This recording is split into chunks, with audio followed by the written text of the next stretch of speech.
is try each choice. So what I did is I typed each equation into my calculator, and then I looked at the table and I compared the table that my calculator was giving me to the table that I was given. So when you do that, for choice 3, you can see when you go to y equals on the calculator, you type in y equals 2 to the x plus 1. The table that's generated is the same from x values of 3 to 8 as the table that you see in the question. So the answer to number 1 was choice 3. Taking a look at question 2, a population has 20 birds initially. So you can set up a chart. Okay, initially means when your x value is 0. So there are 20 birds. When you look at your choices, choice 4 has an initial value of 20, and so does choice 3. But choice 1 and choice 2, choice 1 does not. Choice 2 doesn't. So I can already eliminate choice 1. Now I know the birds double every 10 years. So that means when my x is a 10, my y value is going to double and be a 40. And then when my x is a 20, my y value is again going to double and be an 8. So now I'm going to say to myself, okay, if the pattern is doubling, we know it's not a linear pattern, because a linear pattern is going to have a constant rate of change, meaning you're adding the same amount each time. So I'm going to eliminate choice 4. So now I know I'm down to choice 2 or choice 3. Okay, but doubling means getting bigger, so it can't be choice 2. So I'm thinking in choice 3, but I'm just going to double check. Do I have the point 20, 80 on my graph? Because I can see that that's the next point in my table that would be graphed. And I do. So choice 3 is correct. Taking a look at question 3, we want to know what the y-intercept represents. So first you have to know where the y-intercept is in the equation. So if you're talking about an exponential equation, y equals a times b to the x power, your y-intercept is in the a position. So in this case, y-intercept would be 5,000. So you can eliminate choices 1 and 2. They're not talking about the y-intercept. So now I'm looking at choice 3. Choice 3 and 4. So what does the 5,000 represent? The amount of money in the account initially, or the amount of money in the account for next year? Well, the y-intercept, you have to remember, if you were to write it as a point, has an x value of 0. So what that really means is the initial amount of money that you have. So that should be choice 3. Okay, for question 4, we're being asked to compare how much more money a car is going to be worth after 2 years and after 3 years. So they give us this equation to show the value of the car after x years. So 25,000 times 0.86 to the x power. So what we needed to do was first plug in 2 to show how much the car would be worth after 2 years, and we get 18,490. And then we need to plug in a 3 for x to show how much the car would be worth after 3 years, and we get about 15,901. They want to know how much more, so we need to take the difference here. So when I subtract my 2 values to the nearest dollar, we get 2,589, choice 1. Okay, question 5. We're being told that Crystal was given $3,000 when she turned 2. Her parents invested it at a rate of 2% compounded annually. Nothing was deposited or withdrawn from this account. Which expression could be used to determine how much money would be in her account when she turned 18? So we're looking from when she was 2 to when she was 18. Okay, so I'm basing it off of this equation, where P stands for the principal amount invested, R is our rate, and T is our time. So the principal amount was $3,000. The rate is 2%, so if I add that, 2% will turn into 0.02 in decimal notation. And the time, well, she was 2 years old when they deposited it, and they want to know how much she's going to have when she's 18. So take the difference, that would be a difference of 16 years. And this was choice 2. Okay, for question 6, they want to know which type of function would best model the given data in the chart. So if it was a linear function, choices 1 and 2, that would mean that we're adding something constant, whether it's a negative or a positive rate. So if I take a look at these numbers, you can tell here that we're not adding something constant to get from each of these balances in dollars. So it's not representing something linear. It definitely looks like we're multiplying by some amount, and the amount is increasing. So So it would be modeled by exponential growth as opposed to exponential decay.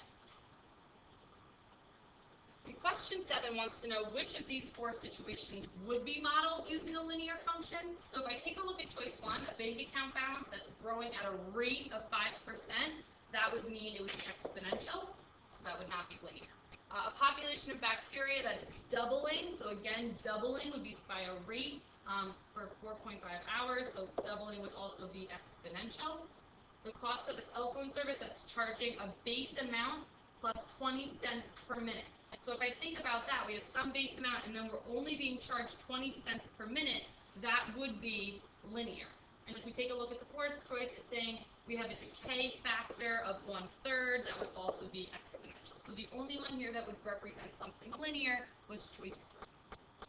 Okay, taking a look at question 8, you want to know which graph does not represent a function. Remember, a function has to pass the vertical line test. If you draw a vertical line through any point in your graph, your vertical line should only hit the graph one time.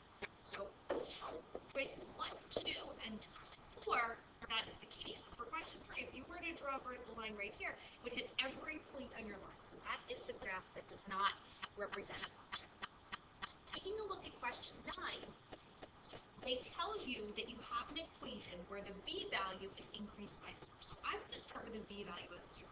So I said, okay, suppose b is 0. And I can type that equation into the calculator, y equals negative 2x. Do I really need to put the plus 0? No. But if you wanted, you could put the plus 0 here. Then I'm going to create a new equation that was where the b value is increased by 4. So my new equation would be y equals negative 2x plus 4. And then I type that into line 2 on my calculator. And I'm going to calculate or graph both equations. My original equation, y equals negative 2x, and my new equation, y equals negative 2x plus 4. Now if you compare the y-intercepts here, y equals negative 2x has a y-intercept of 0, and y equals negative 2x plus 4 has a y-intercept of 4. So really what happened is that your new line would be shifted 4 units up. So that should have been choice 2. Taking a look at question 10, you want to know after how many seconds the ball will strike the ground. You should know when the ball strikes the ground, the height is really 0. So you're going to replace s of t in the equation with a 0. Now, you could solve that algebraically, but it would take a little while. Or you could go to your calculator and you can go to y equals, and you can type in negative 16 x squared plus 64x plus 80, and look at the table. So the table is shown below. If you know you're trying to find when the ball hits the ground, you know your y value should be 0. So you're looking for when your y value is 0, which would have an x value of 5 seconds. So question 10 should be choice 2. Okay, for question 11, we're being asked to describe what the 650 and the 0.025 represent in this equation. Okay, so it's being described as this equation represents the population of the town. So the 650 here would be the initial population or the initial amount of people in the town. You could also refer to this as the y-intercept. We're referring to it as graphing this equation. The 0.025 is the multiplying factor.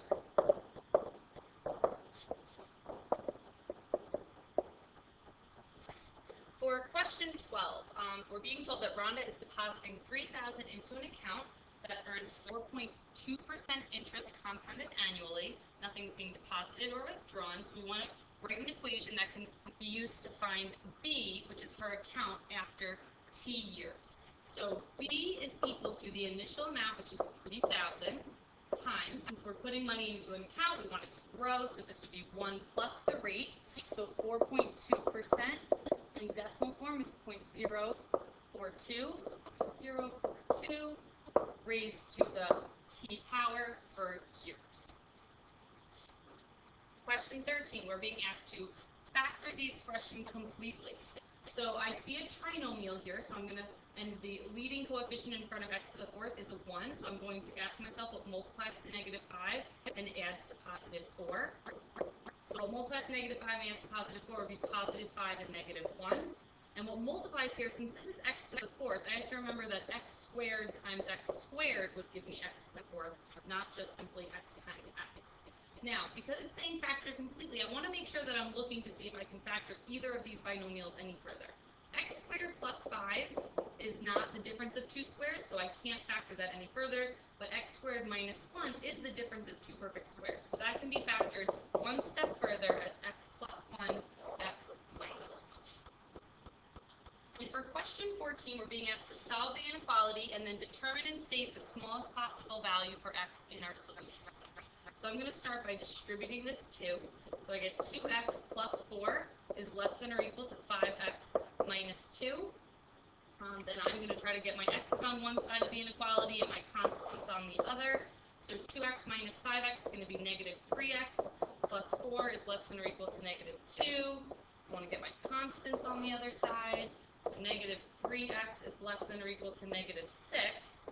And then I need to divide by that negative 3 because I have an inequality. Whenever you multiply or divide by something negative, you have to switch the direction of your inequality symbol. Negative 6 divided by negative 3 is positive 2.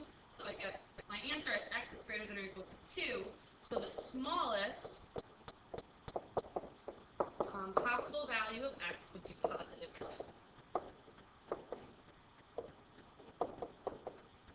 I had to state that in order to get to it. Okay, taking a look at question 15, you had to write exponential equations that model the data.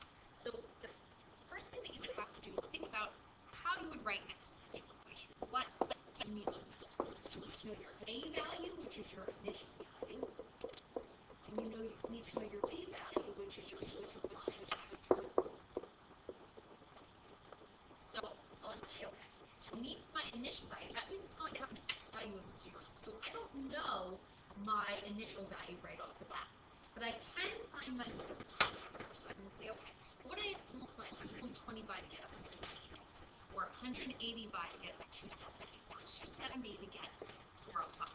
So your multiplying factor is 1.5. So now if I'm multiplying going forward as x goes from 1 to 2 to 3 to 4, to go backwards, I would divide by 1.5. So if I take 120 and I divide it by 1.5, I get 80. So my initial value should have been 50. So my equation should have been y equals 80 times 1.5 to x. To explain how you determined your equation, I found the multiplying factor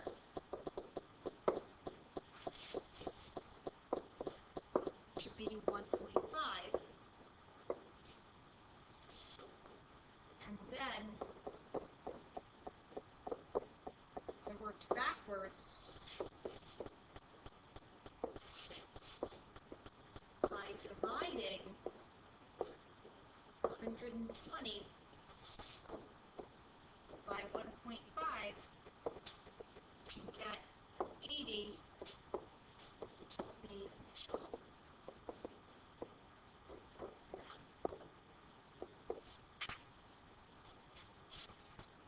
To use the model to predict how many downloads there will be in the 26th week, for x, I'm going to substitute in the 26. When you do that,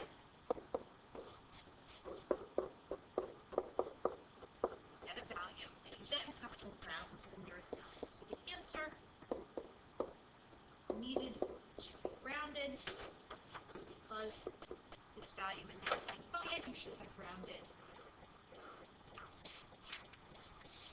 Question 16, be careful. You had to write the equation in terms of r. If you used an x, you didn't get full credit. So Lily and Rose have ages that are consecutive odd integers. The product of their ages is 575. Okay, so consecutive odd integers. So to be r times r plus 2 equals 575. Now you had to use your equation to find Rose's age. You could not just guess and check. Using your equation means solving the equation. So I'm going to distribute here. So r squared plus 2r equals 575. Now I'm going to get my equation equal to 0 to see if it's possible to factor. So r squared plus 2r minus 575 equals 0. I'm just going to go up here so I have a little bit more space. But you can factor it. Looking for what multiplies to the negative 575 and adds to the 2. So my two factors should be r plus 25 times r minus 23 equals 0. So now I'm going to solve, so I should get r equals negative 25 and r equals 23. But I know since r is standing for someone's age, I can't have a negative value, so I'm going to reject that value. So Rose is 23 years old. All right, and for the last question, you were asked to solve for x. So I started this question out by adding 1/4 to both sides of my equation, because now I have a common denominator on the right side of the equal sign. 5/4 plus 1/4 would be 6/4. And that's equal to the 2x minus 3 over 3. Because I have a single fraction equal to a single fraction, now I can cross multiply. Okay, so 6 times 3 would give me 18, and that's equal to 4 times 2x minus 3. I put that in parentheses because 4 is multiplying a binomial, so I need to remember that I have to distribute. So I get 18 is equal to 8x minus 12.